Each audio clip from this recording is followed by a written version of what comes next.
we expect to see those start to be getting introduced soon. So we're keeping an eye on that. Then age discrimination, again, you might have heard about, we're particularly looking for a bill from, I guess I'd say from the Bell Policy Center and Changing the Narrative folks, that addresses like one piece of this issue in hiring, and that is the bill would remove age identifiers from job applications. So if you think about it, a lot of older adults, and in this case, we're talking probably people over 50, so, are looking for work. Even folks who are getting to, traditional retirement age or continuing to want to work. And, you put the date of when you graduated from high school, the date when you got your college degree, or, the dates where you worked at various places. A prospective employer can easily calculate a pretty good estimate of how old they think you are. And if they're the kind of employer that's not inclined to hire older persons, then they're just not even going to consider your application. So that's maybe in some ways one small piece, but it's an important piece that some folks are working on, and we expect to see that bill coming. In congregate care facilities, there always seems to be some issue on these, nursing homes and assisted living and so forth every year. And this year, we may see some bills. One might address safety issues in assisted living.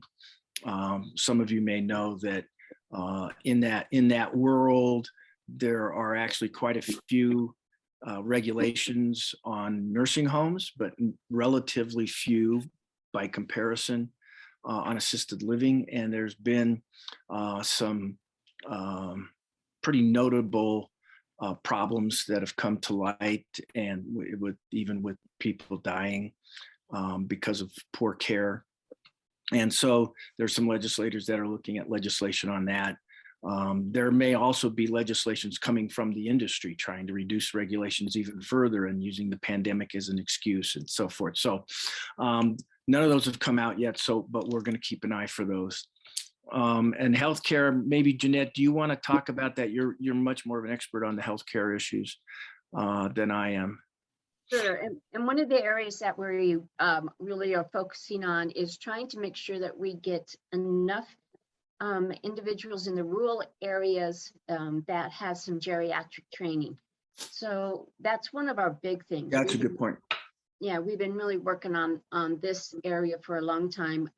One of the bills that we're trying to do is to have it for pharmacists with training in the geriatric, and also last year we did it for, advanced practice nurses and physician assistants, so that they can go ahead and get some loan repayment if they work in the rural areas. So that's one of the things that we're focusing on. And then we're really looking at, of course, opioid prescriptions and opioid problems is really rampant, here in Colorado. But there's a lot of people that have chronic pain, and we need to make sure that they are not getting their opioid pain control taken away. We know several of older adults that this is happening to, and they're really trying to figure out how they can manage their pain when they keep decreasing the opioids that you can have, especially in the Medicaid program. So this is a really big one for some people. And then we've got the prescription drugs. We want to make sure that's, we have a decrease in those because they're so expensive. And then just some making sure that in all of the direct care staff, especially those that are working in the home and community-based services waivers, that they are having, that their pay is at $15 or more an hour.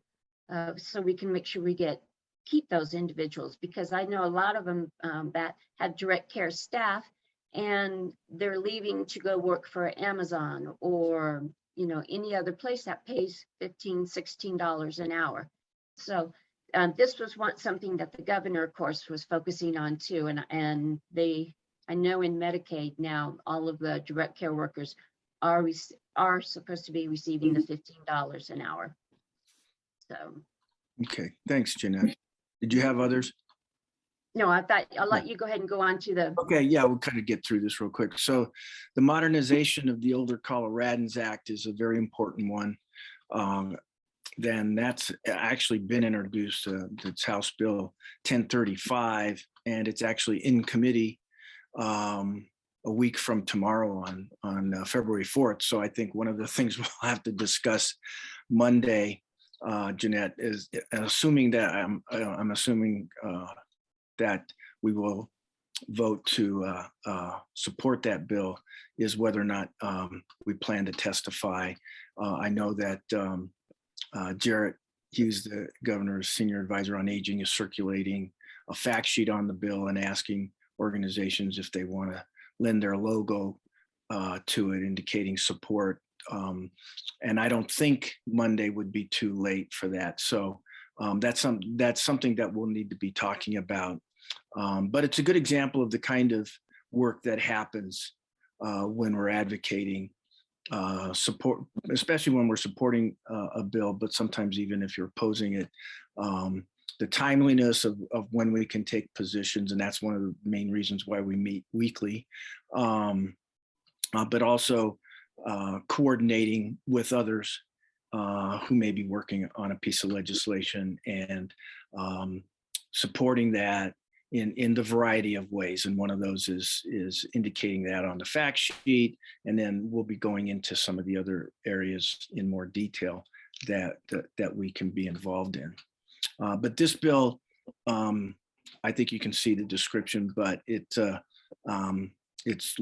shaping up to be the potential for really major restructuring of the State Office on Aging and the Commission on Aging, and the position of the state department as a leader on aging going forward, which is something we've never had before. So it's going to be really interesting.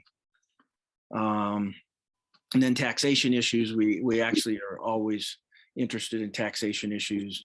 A lot of that is around the senior property tax exemption and the PTC rebate.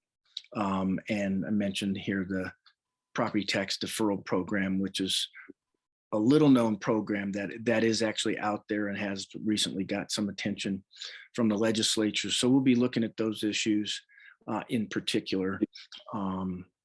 There may be others, but those are generally the main ones that we take a look at. And we may see something on these issues this year before the session ends. There hasn't been anything introduced yet, but we may see something coming. And then finally, transportation. CCAA last year actually initiated a bill and had a bill introduced that to try to address an acute problem with dialysis transportation, and the fact that there's money in the system, particularly in Medicaid, I believe, and maybe other federal programs and state programs to pay the providers of dialysis for people who can meet certain, eligibility criteria. But there's nothing in the system that helps those persons who need the dialysis with their transportation to get to and from.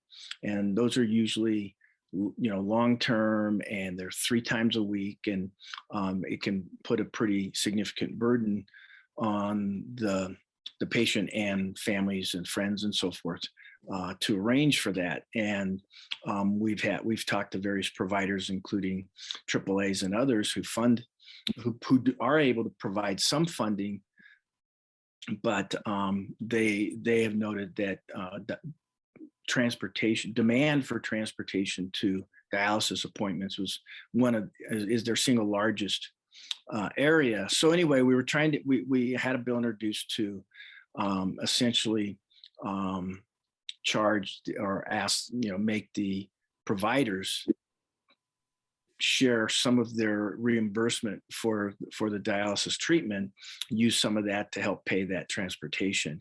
And it might not be a surprise, it wasn't to me, but that bill had a lot of opposition from the industry, and we ultimately decided to pull it, but have engaged in several conversations with the industry over the coming months. And we're pretty much at a point right now where we hadn't got to a point where anybody could agree on some kind of legislation. We're looking into other areas, and Bob Brocker, who's been involved in CCA over the years, has also been involved in that. We've sort of suspended those talks for a while because we're all focused on the legislature right now.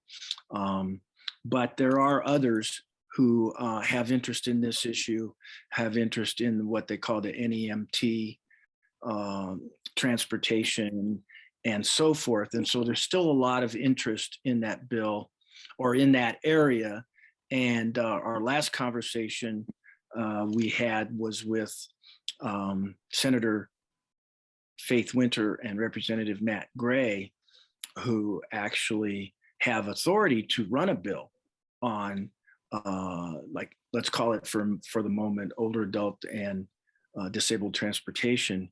And they're soliciting ideas from folks. So we talked to them about this issue. One of the ideas we talked about was maybe actually running a bill to create a study of the issue, because it can get pretty complex pretty quickly and a lot of different players. And maybe we just need to take 6 to 9 months or something to look into it. So anyway, that's a long explanation on something that doesn't even have a bill yet, but it's something that we may see coming. And we always keep an eye out for those kinds of bills. So that's a quick overview of the main priorities. So Do you have any questions? Oh, go ahead, Jeanette, sorry. No, I was just going to say, this is an awful lot that we've been talking about, and it's kind of hard to get into all of it until you start seeing the bills.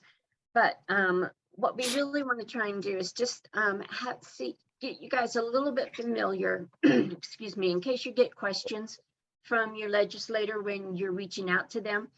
And so we will be able to provide you with some information on it. But again, this call to action is that we really just want you guys to be able to reach out, talk to them if you can, send them an email. Again, they may or may not do it, but we would like to be able to kind of have you guys do it within this next week, so that way everybody's kind of reaching out at the same time. And then we'll get your responses back sometime around February 4th, or maybe a little bit later, however long it is to do that. So do you want to show the script for how we do this? And I don't know if anybody has any questions either. I'm sorry, Chris, I cut you off on that one. So does anybody have any questions on the our legislative kind of things that we're focusing on? I do. Can you just clarify on the regulation aspect on the assisted living? Did you say that they're looking at more regulations? Possibly, in terms of focused on quality of care issues. Okay. Yeah.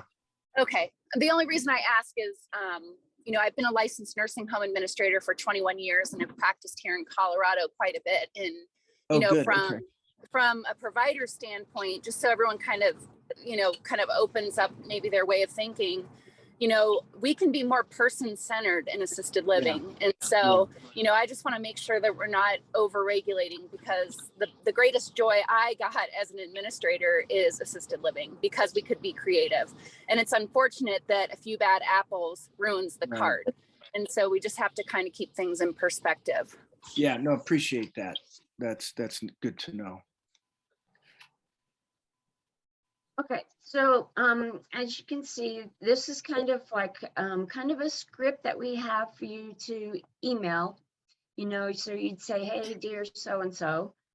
So I will use mine as an example. So my representative is Kyle Mollica. So, and he's an are in an emergency room. So I would, say, hey, I would go, dear Representative Mullica, I'm a constituent in your district, and it's really good if you can do this. When you put in the title or in the subject line, you need to be able to put that you are a constituent, because if you are a constituent in their district, they typically make sure they read those for sure. Yeah, they pay much more attention. Yes, so make sure you put that in the title. You can say introduction, I'd like to meet you, I'm a constituent, and then you can go into the subject matter of the email, how that you are a volunteer with Colorado Center for Aging, which is formerly the Senior Lobby, because a lot of them are still getting used to our new name as well, but they know us very well as Senior Lobby. So, and then what you would want to do is just kind of do a very quick little thing of, hey, these are the areas that we're focusing on for older adults. And then you can kind of see that information that we've got listed there. I'm not going to read through it. And then you can say, I'm looking forward to work with you, and make sure you put your name, your address, email, how they can get a hold of you. So you got to make sure you have an ask. So this email is to introduce yourself.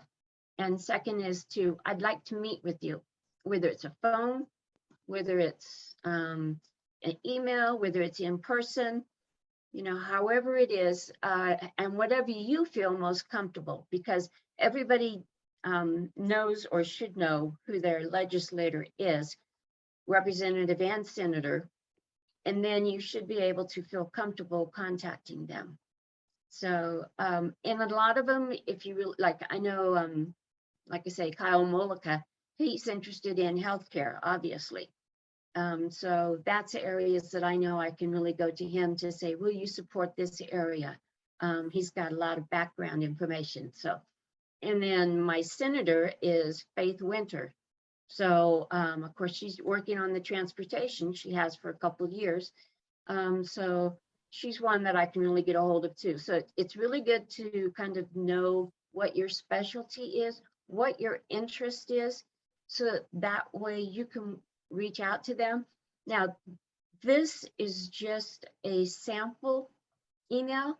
You can choose to change it however you want, but please do make sure that you let them know that you are with Colorado Center for Aging, that you're a constituent, and the areas that are most important to you.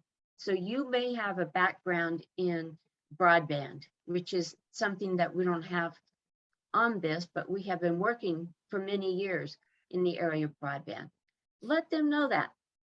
Say, hey, Representative, XYZ, this, I'm really interested in making sure this happens within our community. I'd like to know, can I meet with you so we can discuss it further? And here, I for sure am one of your constituents. Please have your staff get a hold of me. Yeah, this is Kelly. As you're talking, Jeanette, I've been, I put a star by 2 of these priorities that are of most interest to me, that I would feel most comfortable about sharing with the legislator and being asked by the legislator for additional information. So I think when I do my outreach, I'm going to focus on 2 of them, not all of them. And that's good. You can include all of them just to let them know. If all you want to do is just say, hey, this is who I am, you don't feel like you want to get into the specifics of any of them, you can definitely send out the whole list that we have here. This form, we'll be sending that out to everybody that's on the phone or on the Zoom call, so that way you can modify it and change it. But yeah, it's whatever you want. If you don't feel comfortable really asking them to speak about any specific area, or you don't want to, you can just do a general email like this, and it will be acceptable for them. So Phil, I'm sorry, I wanted to see what that chat was. Oh, yeah, texting and also Instagram, and what's that other one that goes out? Everybody follows it around. But anyway, if you can get into the Instagram and those things, that is what they use a lot on communication. And Phil is right. He's saying, let them know that a text message is okay, because that's easy for them to do while they're sitting in a committee hearing, or if they're, just waiting until when they're in their office. So, okay. Any questions?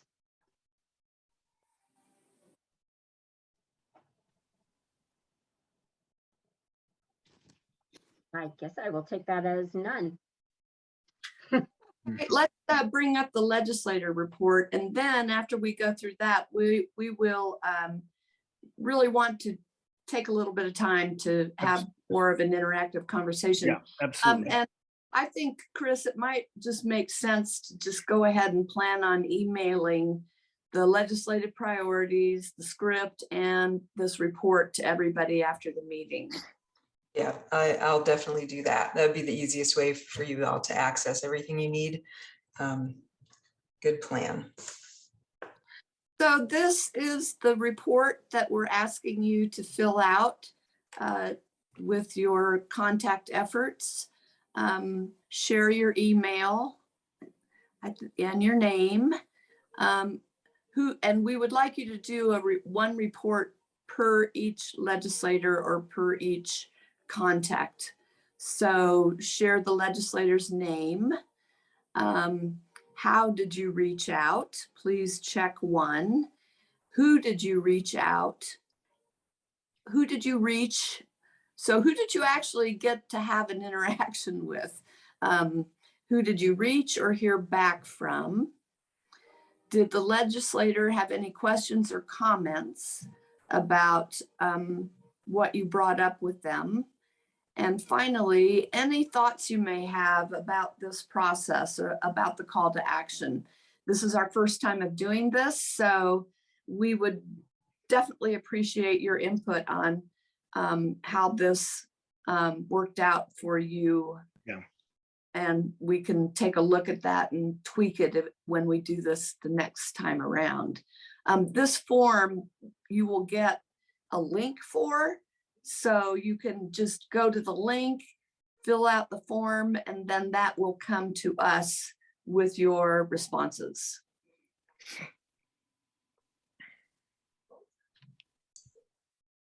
So any questions about that form? Anybody?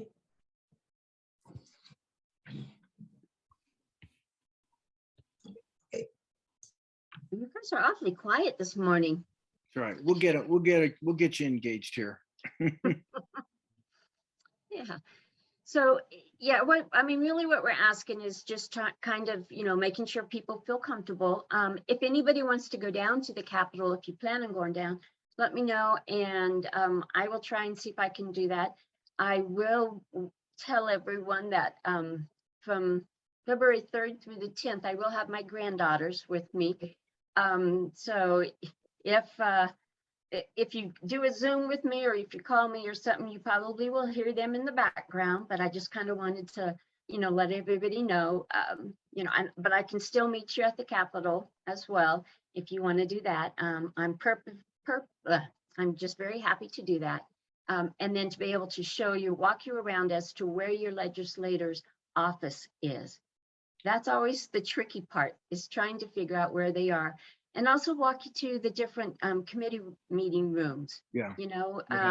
So you kind of get an idea of what it's like to, testify in front of them, or how you can maybe, notice them in the hallway and catch them as they're waiting outside.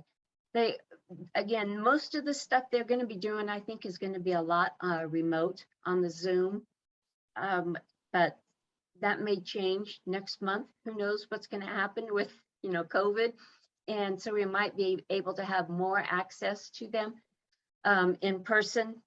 So really, this Jeanette is and Rich, Anne has her hand raised. Oh, okay, Anne, what's your question? Thank you. I had a question in the chat.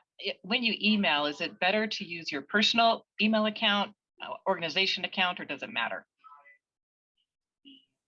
It doesn't really matter.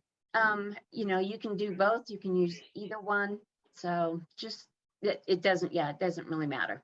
Okay. The biggest thing is to let them know that you are a constituent. That is the biggest thing. Great, thanks. Okay, were there any other questions in the chat? Sorry, I haven't been following that. I think that's it for now. Okay. Rich, do you want to add anything more onto that? Well, just that, yeah, I think it would be worthwhile at some point to try to come down to the Capitol at least once to get a sense of the building, where everything is, the committee rooms and so forth, even if most of the rest of the work will be virtual. But certainly for people like me and Jeanette who are doing this much more regularly, I've been going down to the Capitol about twice a week since it started, because sometimes there's just no substitute for actually being there. And as Jeanette said, you'll see other lobbyists that you can talk to about something, or you might get lucky and see a legislator walking from the floor to a committee room, and you might be able to walk with them and chat about a bill or something, or those sorts of things can really be valuable. So I would encourage you to do that and to reach out to us. I think either one of us would be happy to try to arrange to be there when you come down and kind of. Rich, this is Kelly. I'm wondering if maybe if we could ask people to show their hands if they would be interested in us setting up a day to do just schedule a day when we're inviting people to the Capitol for a tour. And so can we ask for a show of hands of people who would come to a tour? Oh, that's looking good. Okay, so let's talk about that at some point soon. Maybe we can have come up with a date and share that at the next ACM meeting, a date in February. Is there a day of the week that's better? I know Fridays aren't good. Right. Well, Friday mornings are okay because legislators are still working there in the morning, but they're usually gone in the afternoon, many of them anyway. Yeah, those that are from out of, hang on, I was trying to see, I think I printed out the committee meetings. Here we go. So, Yeah, in terms of committee meetings, yeah. So for the Senate, they mostly just have Monday through Thursday for when they have meetings scheduled. And you will see like they will have Monday afternoon, because in the morning, again, they kind of delay that, and so allowing time for the legislators to travel back in from going home over the weekend. So they do the floor work starting at about 10 o'clock. So their meetings on Mondays are in the afternoons, and it's the, let me see, HHS meetings. So that's the Health and Human Services. That meets in the Monday afternoons, and they also meet trying to find out what BLT, business, labor and technology, yeah. And then finance. So, and then Tuesday morning, the same committee meets again in the afternoon. There's the transportation and transportation and energy. Okay, and then they also have local government, and then the state and veterans military affairs. So what I'm just kind of going is that looking in the Senate, the bills that we mostly will see will be in the Health and Human Services and in finance, of course. So those are, it seem like they are Monday afternoon, Tuesday morning, and Wednesday afternoon if they need to meet again on that. That's just on the Senate. So in the House, let's see. They Tuesday morning is the judicial meetings that they have. We will have a few. We'll have one bill in there that is for that we had a presentation on Monday for Senate Bill 86. This is for people that have bankruptcy. So that one I think is assigned to judicial already. And then there's health and insurance in Tuesday morning, and then transportation and local government. So those are Tuesday morning and Wednesday afternoon are when most of those meet. So And are you speaking about next week specifically? no, or I'm just talking about, these are the meetings that they normally have. These are all the committee hearings. Okay, good to know. Why don't we put our heads together, you know, by email and come up with a date. I think we need to look at the weather and the forecast too, to if there really is a big storm coming in next week. Do you, and we'll share that with everybody. Do you have any parking tips for when people go to the Capitol? No. No. Yes and no. Yes, but then none of them are good. How's that? I'll mention one thing that I do, which is drive to a light rail station and then take the light rail and have a few blocks to walk.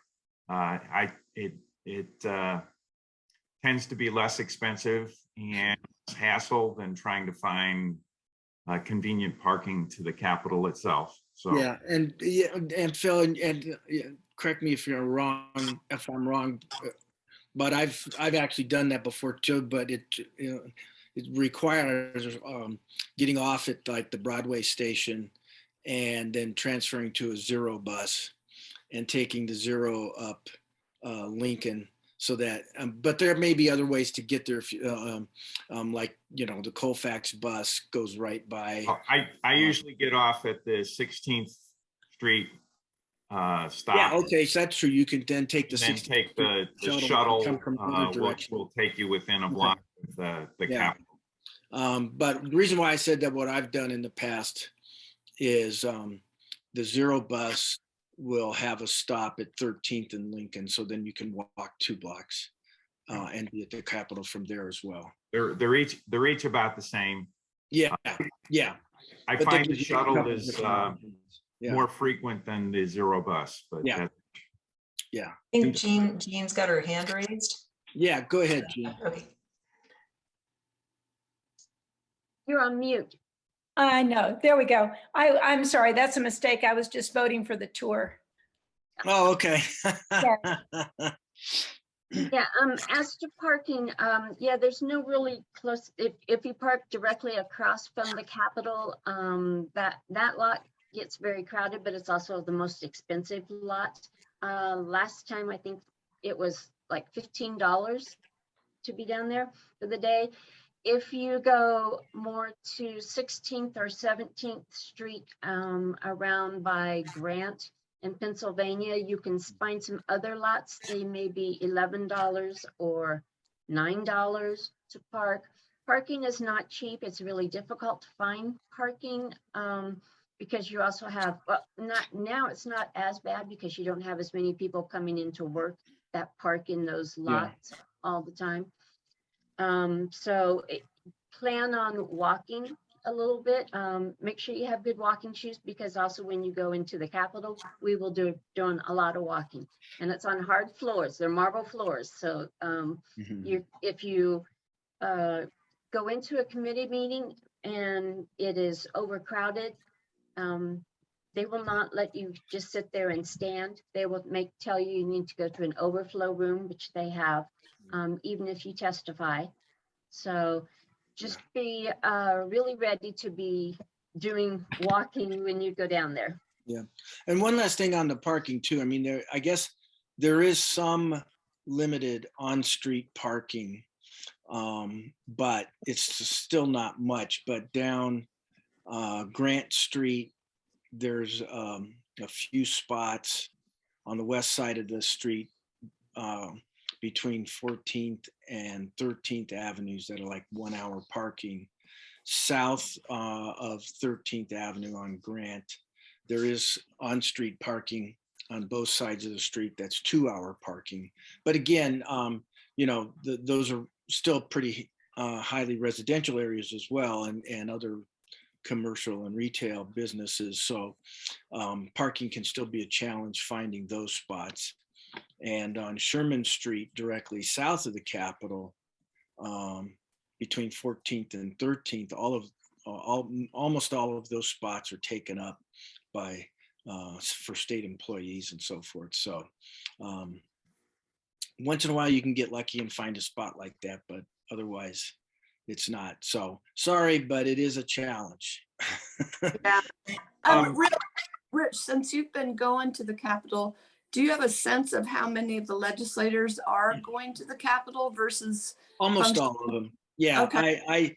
I haven't tracked closely, but there are a few that I think they have to like request a exemption or whatever from leadership that to be able to stay home and do virtual. But whenever possible, they're trying to be down at the Capitol for sure. Okay.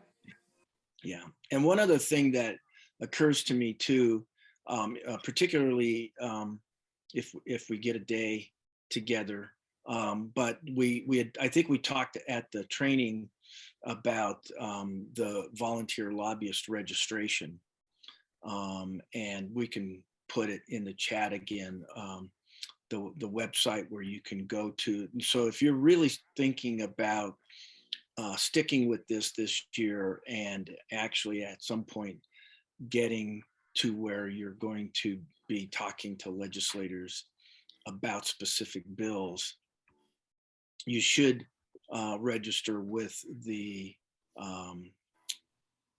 chief clerk of the House of Representatives. And they have a form that you can access on the legislature's website to fill out, and you can email it or regular mail it back to them, and they just list your name.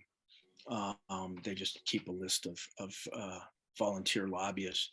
But if you're down at the Capitol on your own or part of this tour group of ours, we can just walk you right by the House Services room up on the 3rd floor, and you can drop the form off at that time as well. And what about name badges? So like in the past, when we were Colorado Senior Lobby, everybody had a name badge, I think said volunteer. That was something that was in the works, right? Those are I in think the they're works. in the Yeah, works. we're getting a number of name badges that are generic and just say Colorado Center for Aging Advocate, and then for some other people, their name specific. But we should have those end of this week, beginning of next week. So if we do get together at the Capitol next week, we get to do some handing out. Yeah, I'm looking at my phone weather, and there are 2 snow days designated next week's Tuesday and Wednesday. So I'm guessing that's the storm that Ed Green is predicting could be a whopper. So we'll take a look a little more into maybe early next week. We should take a look and think about whether to schedule this for next week or perhaps the following week. Yeah. Okay. And if any of you guys have a preference on which days work best for you, please let us know so we can kind of help schedule it. And because we want to make sure it's convenient for all of you as well. Okay. So are there questions that you guys have? Jeanette, I was going to mention a couple of things. One is with respect to having testimony, remote testimony, as well as in-person testimony on bills is something that was facilitated well last year and worked well. And certainly for those folks that are outside of the metro area, that is easy. And maybe Chris can include a link to or an example of the website or web pages that would go to actually sign up for that, because the same sign up is required for in-person testimony as well. And with regard the subgroups, maybe Jeanette or Rich can make just a plug for those folks that have particular interests, areas, maybe getting involved in a subgroup or more than one for those folks that have the time. For sure. Okay, so I see in the chat, somebody was talking about they want your exact name and business address. You don't have to put in a business address at all. You just, you leave can, it blank or put in. you can say that you are, you know, a citizen lobbyist with CCA, you know, Colorado Center for Aging, but you don't have to do it. They do like to have your own address, because sometimes the legislator, if you go and testify on a bill, you know, on one of their bills, they will send you a thank you card. Not all of them do, but a lot of them do. I get several thank you cards throughout the year and they get that information by going to that citizen lobbyist page, and that's how they find your address and stuff. So, and if you go down and testify in person on a bill, they always have sign up sheets for each bill, because they ask people to sign up before they testify, and because the chair of the committee will call out people's names. But that sign-up sheet requests that same kind of information, who you're representing, that it asks for address and phone number and so forth. So yeah, I don't think that it's like a hard and fast rule. You can do what you feel comfortable with. Certainly the name and Center for Aging. And if you feel comfortable with your home address and a cell phone or something, that's okay too. We've got a couple hands raised. Are those real hands? No, I think we were just answering Michael's question. Oh, okay. I do have one quick question. Sure. So Jeanette, if we were starting out, and Rich, if we're starting out with just kind of a general reach out to our legislators, just here's an introduction, and we do kind of more or less the kind of the form that Chris had up. Is there a real ask at this point that I'm supposed to be doing? Like talking about, like, you know, my interest was on the aging discrimination bill, probably specifically. There's nothing happening with it right now. So is it worth just doing, hey, here's a kind of a quick intro, but without specifically saying, I'm looking for specific help on this issue yet, kind of thing? yes, I mean, you can definitely, the ask again would be to say, is to meet with them, to have some kind of contact, ask them to call you back, ask them to email you. So that is the ask. And it really is just to say, hey, hi, this is who I am. I'm your constituent. I want to let you know I'm following, you know, these specific areas, and I'm a volunteer with CCA. So that way they just kind of get an idea of who you are. And that way, when they start to see your name come up again and again, because you're emailing them on certain things, they again will just, they'll know it. I mean, as you have heard on several things, a lot of the legislators always say, oh yeah, we've seen Jeanette down there. She's always there. You know? And when we do go to the Capitol, we like to sit in the front row. We want to we got their name tags on. And sometimes, you know, they'll, AARP, what they do is they used to all have t-shirts, and they would wear their certain color of t-shirt, and they would all sit like in the first like 2 or 3 rows, because they would get lots of people down there. Not so much anymore because of COVID, but when I go down there, I always want to make sure I sit in the front or as close to the front so that they can see me. Now the chairs, now they keep the chairs 6 feet apart, so it's not like you can sit next to somebody anymore. So it's a little different, but you know, it's important that they just kind of know your name, know who you are and who you represent. So that's really the ask, is to say hi. Michael, I might add to that. I know you mentioned the discrimination item, but take a look at the priorities. And if there's more than one that you have even a partial interest in, that's something to mention. And Rich, I don't know if we have a listing of which committees the House and Senate members are part of, but there may be a committee hearing that comes up for one of the priority items that your representatives might be part of. But they do talk with each other in the caucuses. So letting them know that you're interested in issues will help them as they're talking with their compatriots. Let them know that you have people, they have people of interest in as a constituent. Is there anything on that? Just one quick one, I'll leave it. Is that the Modernization Act? Have you guys got some kind of summary on that one? If that's kind of a bigger piece right now of this, legislative session, that just kind of what's out there, what to know about, just so I've got at least a handful of talking points on that one. I can I think I can drop the fact sheet into the chat. Well, actually, Rich, why don't you just, make sure that Chris has a copy of that included in the distribution, since the hearing for that, at least the first hearing for that, is coming up next week. Yeah, that's what I'm saying. Yeah, for sure. I'll send a copy to Chris.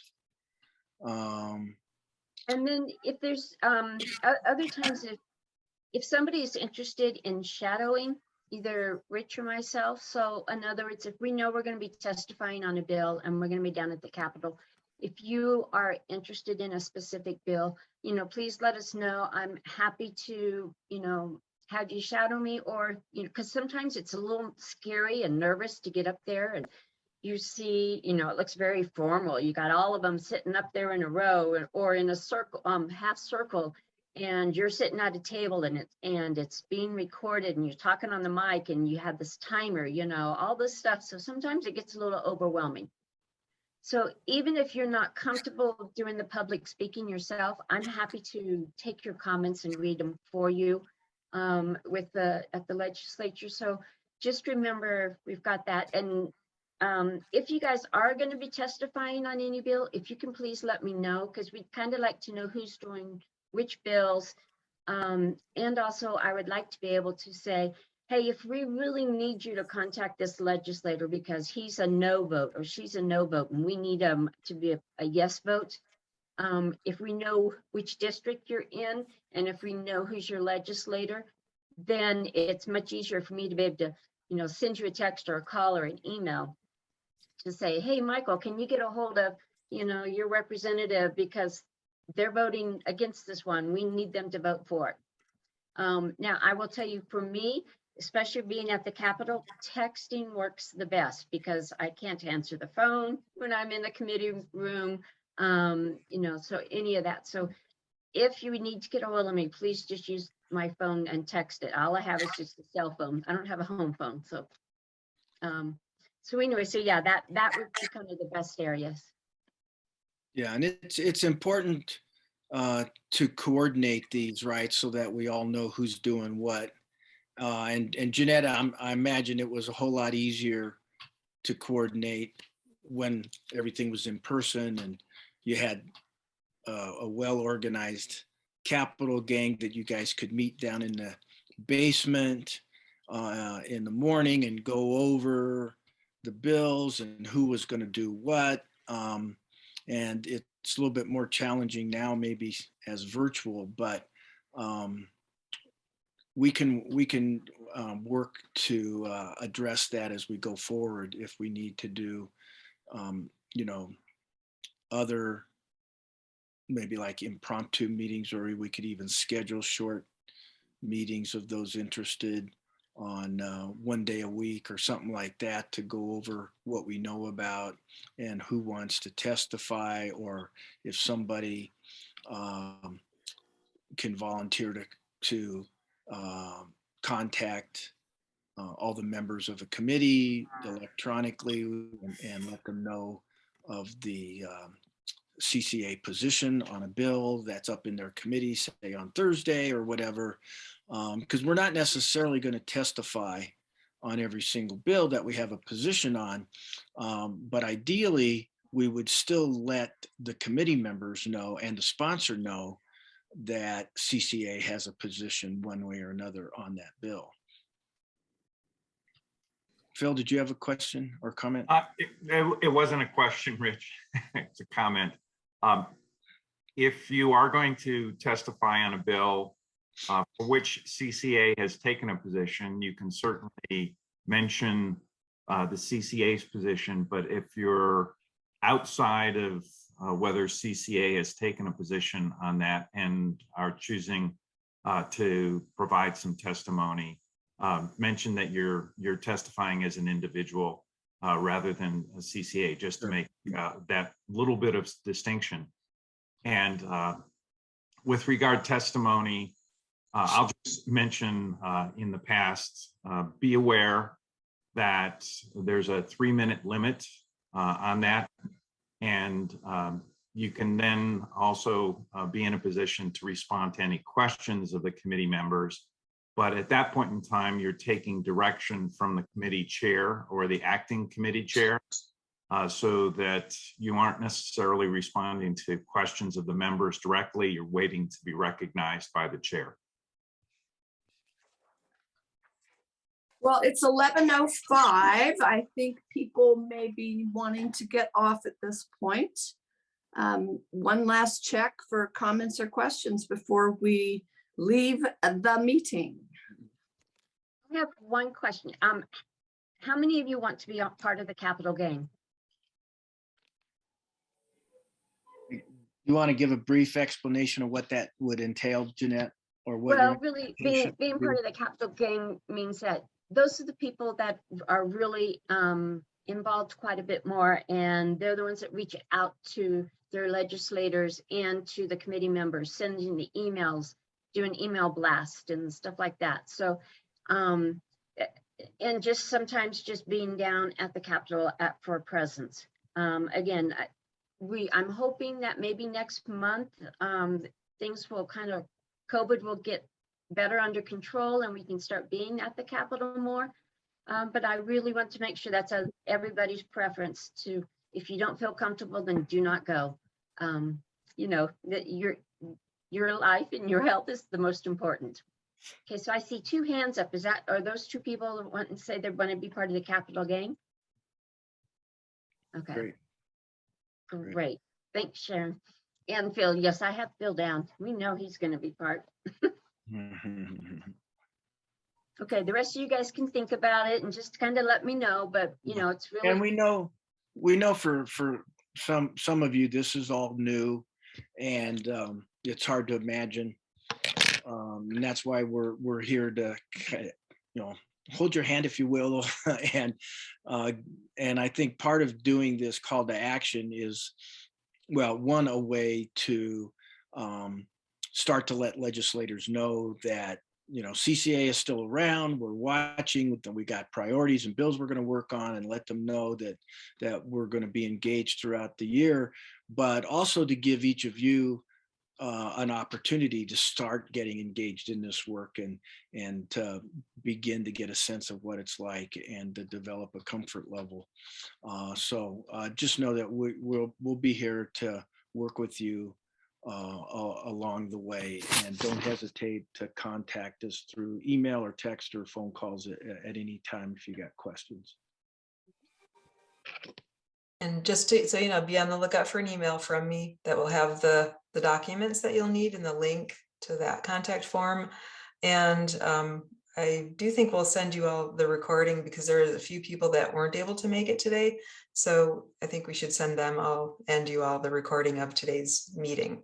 All right. So thank you so much for being here today. Yes, thank you. And like Rich says, contact us at any time if you got a question. We are available to help you.